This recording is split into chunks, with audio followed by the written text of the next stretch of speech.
Alright, boys and girls, so this week we have been learning about place value, and we've learned that I have ones, tens, and hundreds.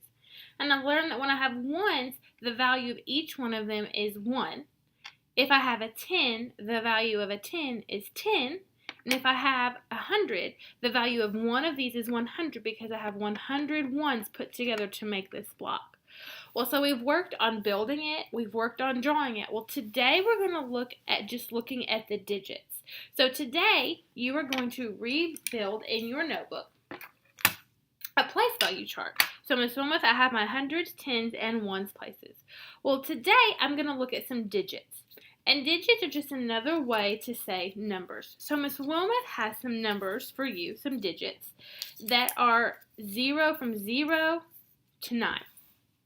So what you're going to do is you're going to pick some of these digits to place in your hundreds, tens, and ones spots. You're going to pick 3 of them. Now, in your tens and ones place, it can be any number from 0 to 9. But your hundreds place, you do not want your hundreds place to go over 300. So you can only have a 0, 1, 2, or 3 in your hundreds place when you draw. So that means if, for example, I were to draw a 9, I'd have to put it back and draw again. So I'm going to have these numbers, I'm going to flip them over, and let's say I just have them in a baggie or in a pile next to me, and I pick out a 9.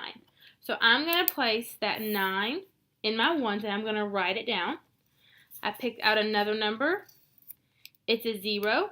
So I have 0 in my tens place. And I pick out a second number, and it's going to be 5. Oh no, I said I can't have a number greater than 3 in my fives place. So I'm going to have to repick and see if I can pick another number. So I choose, let's see, I picked out of my pile a 1. So my number, if I look at it, is 109. Well, I've written my number 100, 0 tens, and 9 ones. So now I want for you to tell me the value of each place. So I need for you to tell me what is the value of my places. I'll let it focus for a minute. Okay. There it is. Now we can see it better. So I know if I have 100, 1 in the hundreds, that value is 100. So I'm going to write to the side here my value and my digit, just so I don't get confused.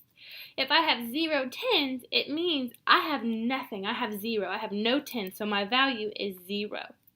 If I have 9 ones, I know that each one is worth 1, so if I count them, I know I have 9. So I have 100, 0, and 9 to make 109. So that is what you're going to be doing today with your digit cards. You're going to pick one to put in each place and make sure you can pick a number and pick it again. So I could have had 2 9s, one in my tens and one in my ones, but I didn't in this case. If you have any questions, remember, ask a friend, ask 3 friends, then ask Ms. Wilmoth. I hope you enjoy this today.